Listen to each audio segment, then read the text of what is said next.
3 case studies, and then we'll open it up for questions. So you guys think about what you want to ask. Do you run a mic out to people when they ask questions, or do we just take it from the floor and maybe repeat it up here? Take and repeat? Okay. All right. All right. So when we were going through our scenarios in the first part of the presentation, our example is that the seller wants $400,000 for his property. And in this particular case, the existing mortgage is $200,000. Now, why does the seller want $400,000 when the market value is $385,000? How can that be? Well, that's probably, in most cases, what he paid for it. Maybe what he paid for it. He doesn't want to, in his mind, he's like, I paid $400,000 for this dang house. Now the house is worth $385,000. This sucks. I want to get what I paid for it, right? Or maybe he didn't listen to his Mogul realtors back in January, February, March of this year, who said, we can sell this house in 5 minutes for $400,000. No, I'm going to hang on till it goes up. It's going to keep going up. It's going to keep going up. I'm not keep going up. This could get to 500,000. Why would I? Like, I'm leaving money on the table here, Wayne. Mm-hmm. Yeah. Mm-hmm. Well, guess what? That doesn't always happen. And now the market value of this property is $385,000. And so I just want to, maybe I'll just ask James here. I mean, are sellers ever unreasonable about the pricing side of things? Do they have unreasonable expectations? Yeah. On occasion, sellers have unreasonable expectations about the pricing side. And he's such a diplomat, is he? He's such a diplomat. Well, I mean, because I looked it up on, realtor.ca, and I talked to my neighbor, and he said it's worth 440. Right? So that's what I want. Whoa. That's what I want. That's what I want. But I'll settle for 400. All right. So if a seller wants 400 and the place is only worth 385, and you're a buyer with not very much money or no ability to qualify, in this case, our buyer has $100,000, so he's got some money, but he can't qualify for any more financing. So what happens here in this particular case? Have I got the right example? That doesn't look like the right example for me. Let me look here. 300,000. Yes, it is the right example. Yeah, that's the right example. All right. So the seller wants $400,000. The buyer can't get a mortgage anywhere else. He wants to buy the property. And so this buyer is prepared to pay over current market value of 385. He's going to pay 400 because nobody else will let him. He can't buy a property any other way. He just can't do it. Now, the other good thing here, Wayne, take people through what the seller might do here on the cash flow side of things. And this is a simple interest calculation when I did these. Thank you. Thank you. I appreciate that. I appreciate that math. So the buyer is going to pay the seller 4.9% on the remaining amounts. In this type of example, there's so many different ways to approach an agreement for sale financing schedule. But in this scenario, he's going to pay 4.9% on the remaining balance. 400,000 less the $100,000 down payment, $300,000 remaining. 4.9%, that equates to a $1,225 monthly payment. Now your seller has got a mortgage that's $200,000 at 1.9%. So their payments is only $316, which you can see the seller is netting. Sorry, you're not looking at that. You're looking at the seller is netting $909 a month. That's cash flow, right?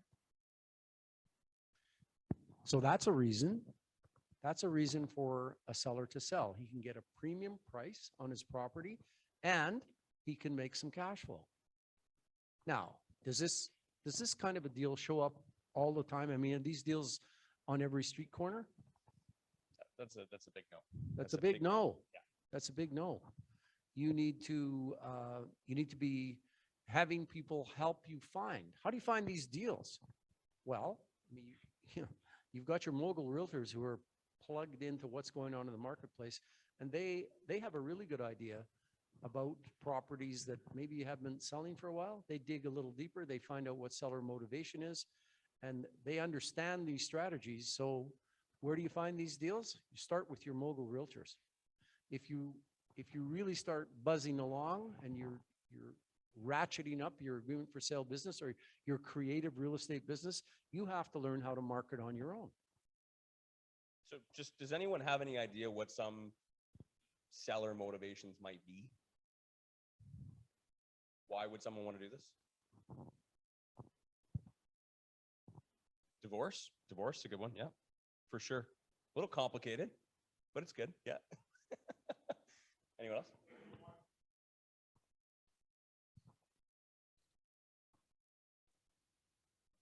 Yeah, absolutely. So Absolutely. repeat that answer so folks can hear there. With the market, sorry about that. With the market slowing down, I forget about you guys on the camera there.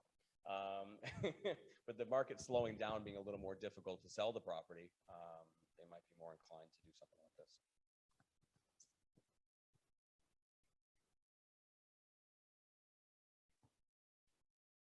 No money to pay for renovations or to fix it up before they sell. I mean, that comes up pretty often, right? People who are in rough financial situations, you know, they really need to sell the house, but they don't have, you know, but their dog ruined it. Their dog chewed up all the baseboards and all the doors, and their kids spilt, you know, stuff all over the flooring. So they have to redo all the baseboards, the flooring, the paint, and the kitchen cabinets and stuff like that. You're probably looking at what, like $30,000, $40,000 minimum just to get that ready to sell. They don't have that money. They just need to sell. They don't have enough equity there to get a home equity line of credit, to pull it out, to renovate it, to sell it, to get their money back. So, pardon me? And the commission. Yeah. So we talked about realtor commissions earlier as well. Oh, we got lots. I love job transfers. My favorite. Because you want to know why? Because they need to go right now. Right? It's great. Yeah. Yeah, absolutely. Absolutely. And a lot of times the companies will pay for their moving expenses, selling expenses, you know, but as they prepare to leave. But I love when people move either for job transfer or they need to, wherever, whatever reason they're leaving. Because in those cases, they need to go like right now. And they don't have many options. And I have an option that I can provide for them, a solution that I can provide for them.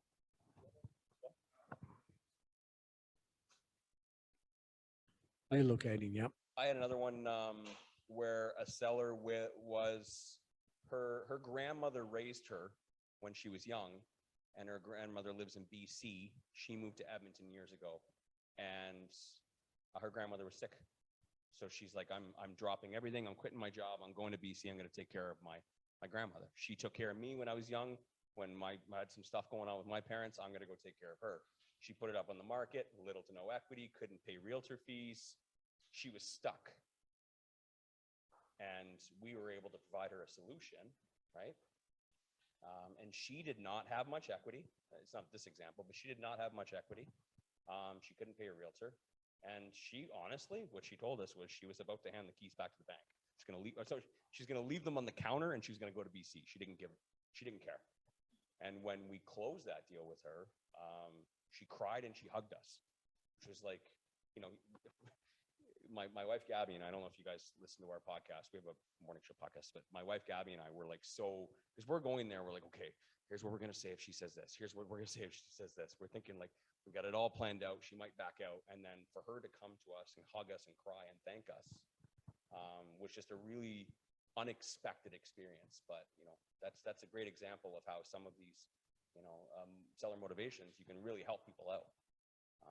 And I think what we're really focusing on today is not really that. We're focusing on more so how we can use that as a seller, as a creative seller, to get the best price you want for your house, to get potentially an interest rate spread, which is going to give you some cash flow, and a really good investment property, you know, with little to like no stress.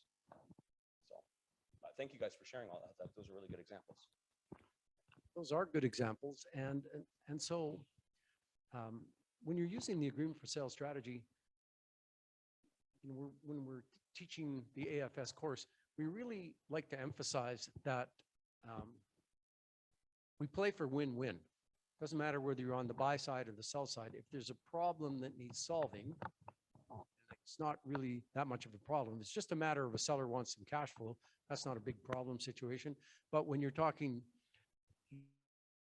he was going to help, needed to get to BC to help her grandma. when there's, when there's a divorce, when there's a transfer. Those are problems that need to be solved. And you do better overall, over the long haul, if you try and find a solution to the problem, whether you're a buyer or a seller. And when you don't take advantage of the person on the other side. Absolutely. We really feel strongly about that side of it. Yeah, I remember when and please don't take offense to this, Barry, but I remember when I first took the course, that's kind of what I thought that this was all about. Like, and that's, I just shared the example a second ago. Like, my wife and I were like, okay, we're going to make sure we get it. Like, she's not going to, if she says this, we're going to say this, we're going to get this deal. And that's what I kind of thought it was all about. I thought it was like, I'm the only one winning in this. And I never really realized that this can be win-win. We can focus on problems that we can solve, right? And we built our whole marketing strategy for these types of deals around only focusing on people who could be helped. I am not interested in doing any deals with anyone who could do better. I guess I could reword that a little bit. If someone has a better option, I would offer that to them first before I would get them to sign on the line that is dotted. I always make sure, hey, you guys do realize you could do this, you could do this, you could refinance it, restructure it, and do this. You guys sure you guys want to do this? And if they say yes, then I will do the deal. And you said it a few minutes ago, like, are there lots of these deals? No, but you'd be surprised the stories that we hear that people, you know what I mean, where a seller is like, or an investor, I'll ask an investor, like, how did you find that deal? How did you convince them to say yes to this? And they'll say, well, you know what, they needed this, they needed this, they needed this. I was able to offer them this. It was win-win. And everybody walked away happy. So one really big thing in this, and I think what we're trying to get to is motivation, especially on the seller side, is not always logical. True. It's not logical. And so sellers sometimes do deals that as a buyer, you might think they would never do. We have an example of one of our Calgary students was advertising for agreement for sale deals. Somebody answered their ad, said they wanted to sell their house, went to see them. How much do you want? They wanted $300,000. Our student knows that the place is worth $400,000. You go, really? Are you sure you only want 300? This place is worth about $400,000. No, that's what I want. Well, you should list it with the realtor. You should list it, and you'd make way more money listing it than if you sell to me for 300,000. This is, they go, I should do it into the mic, right? I hate realtors. My neighbor's a realtor. She's a bitch. I would never use a realtor to sell. Well, what about your family? I mean, have you got somebody in your family who would help? I hate my family. So we're starting to see a bit of a pattern here, I think. What about a joint venturer? You could work with somebody who would take over the property and manage it for you. And, we know you don't like that kind of stuff, and you probably do better than selling to me. I'm kind of a lone wolf. I really don't want to do that. Kind of a lone wolf. And she had like 6 dogs. She wanted to go and move out to an acreage is what she wanted to do. Really? Yeah. This was in Calgary. So in the end, our student client buys the house for $300,000 and it's worth $400,000. With seller financing terms? By way of agreement for sale. By way of agreement for sale. And client says to the seller, so I understand all those other things that you talked to me about, but why did you sell to me? You probably had lots of inquiries. I said, yeah, the people are beating down my door. I was saying I had this house for sale for this price. People are beating down my door. Well, why did you sell to me? Because you were the only one who treated me decently. You were the only one. Everybody else was trying to steal the house from me. So I love that. I love that story. that is a gospel story. Richard and I were working together when that file occurred. Richard knows about that.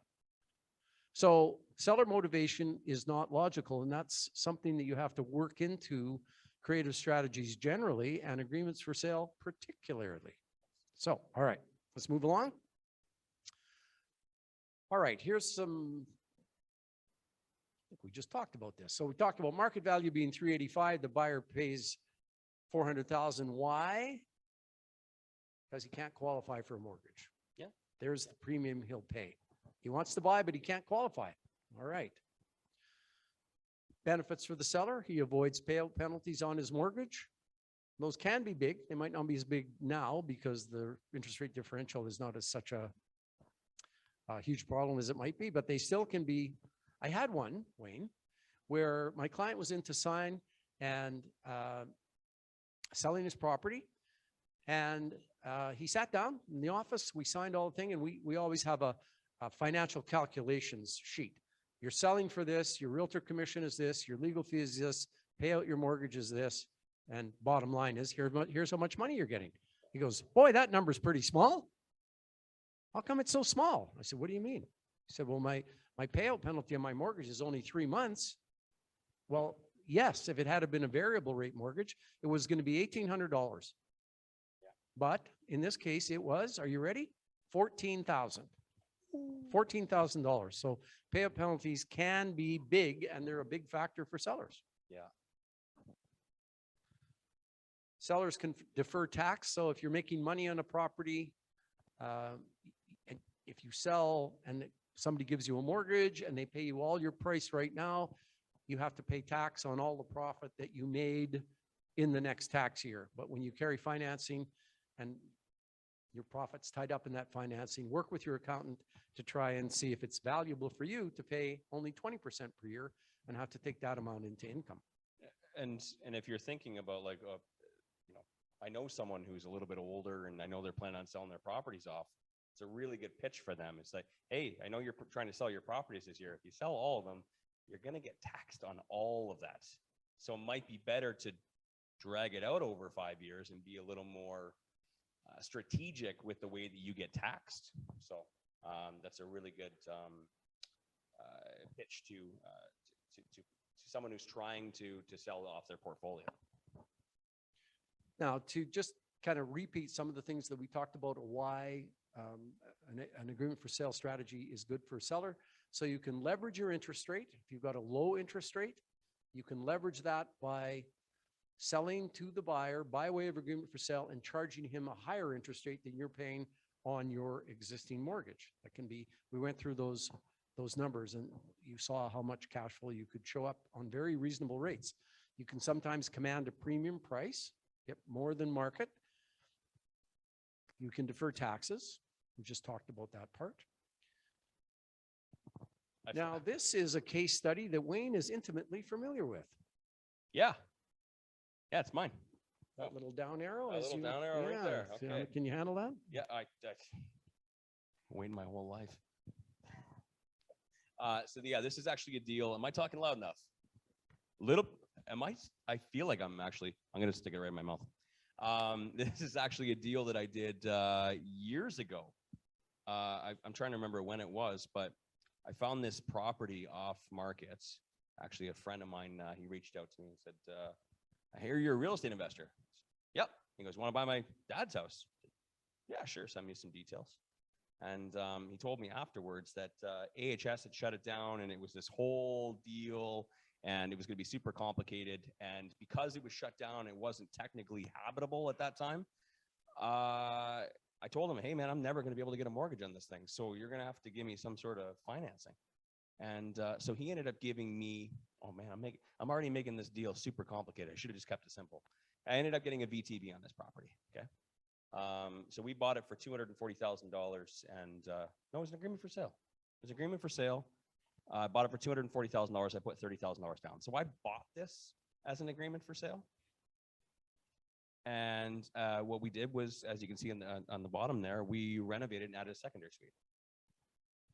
Okay. So when we bought this property for $240,000, we knew that it was going to be worth somewhere around $440,000, $450,000 afterwards. It was in Grosvenor, Grosvenor in the West End here. Really nice neighborhood. Super excited about this. This is, we've been doing a bunch of secondary suite conversions to be able to get an agreement for sale and to do one and to sell it. We were very excited about it. We knew we were going to make some profits. We had a great general contractor who gave us a really good quote. What ended up happening was that general contractor's work wasn't up to our standards. So when everything was great, it was moving along very quickly. And then when it got towards the end, we started looking at the finishing work and we're like, oh God, this is not going to sell for $440,000. We got really worried. And the market, I don't know, it kind of took not a dip, but it was like, it wasn't as hot as what it was when we first started renovating it. So when it came time to that, and we decided, hey, we got time to put this thing on the market, we're like, there's no way this is going to sell for what we want it to. So what we ended up doing is we refinanced it. And you can see the details there at 75% loan to value at 2.9%. Just trying to remember the details of this. Yeah, we got an advance of $330,000. Okay. So what we originally planning to do was, okay, well, if we can't sell this thing, because when you flip a property, when you add a secondary suite and you want to flip it to sell, you typically have an expectation or a standard for the finishings. It was not that. It was rent ready standard. So we were planning on renting it, and then James came up with a really great idea because he had actually found someone that said, hey, you know, what if you were to sell it by way of agreement for sale? Okay. So what we did was, I'm just trying to remember the details of this. I'm not sure if they're all here. Are they there? No, maybe not. Okay. What we did was we sold it by way of agreement for sale for $448,000. Okay.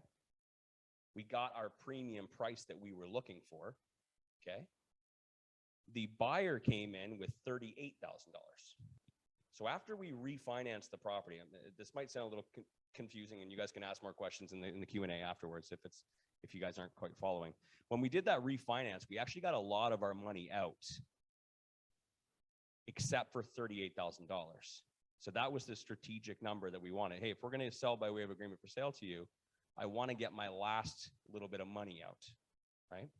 I don't care about my profits. My profits can sit in there. I can wait 3 years for my profits, but I at least want to get my renovation money and down payment money out. And in exchange, I will give you a 3-year agreement for sale. Okay.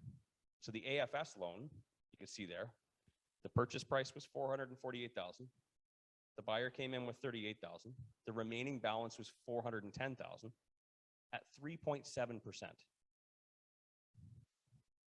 My interest rate there for my underlying loan mortgage is 2.9. Okay. And that was 2.9 variable. What ended up happening was that interest rate started going like this, and my interest rates went down to like 1.5%. So I was getting crazy cash flow from this. Where are we at here?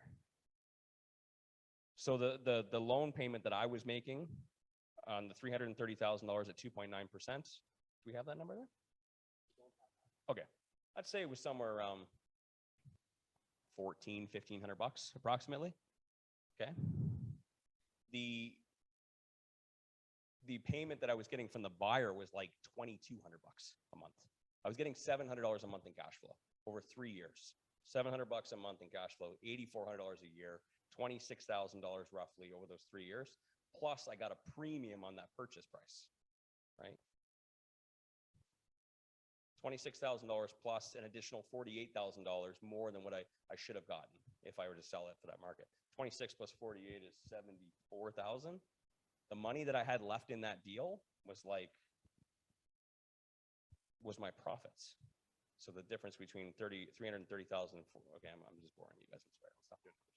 Anyways, it ended up being like a ridiculous 40% return on my equity. That was my return on my equity was somewhere like close to 40% per year.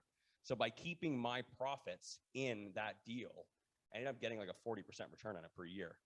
I didn't have to do any repairs and maintenance. I didn't have any vacancy. I didn't have any tenants or anything along those lines. I got the price I wanted. I also made $700 a month in cash flow for 3 years.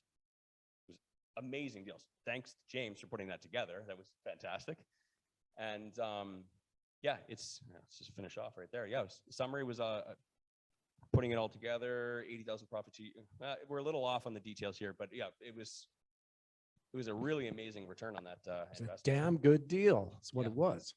Yeah. Yeah.